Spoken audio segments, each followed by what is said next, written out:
Welcome to the Rim Break Rodeo. We hope this video helps. You start by opening the image in Photos or Lightroom Mobile and immediately duplicate it so edits stay reversible.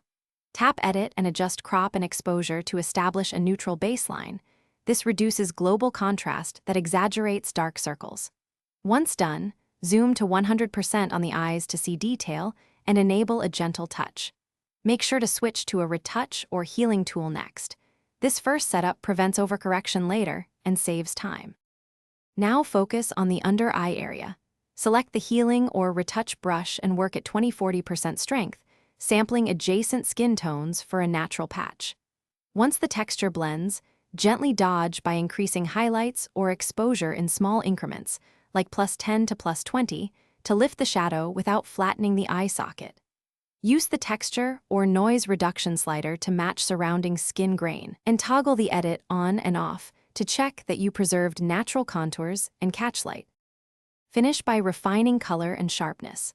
Apply a small selective temperature or color shift, about ±3.5, to counteract bluish or yellowish cast under the eyes, and slightly sharpen the irises to draw attention away from any remaining shadows. Reduce the adjustment layer or mask opacity under 60% so edits read as natural skin. Export a high-quality JPEG or hike and keep the original file. If texture looks smeared, undo the last step and lower retouch strength. This fixes over-smoothing. Thanks for watching. Consider subscribing if we helped you.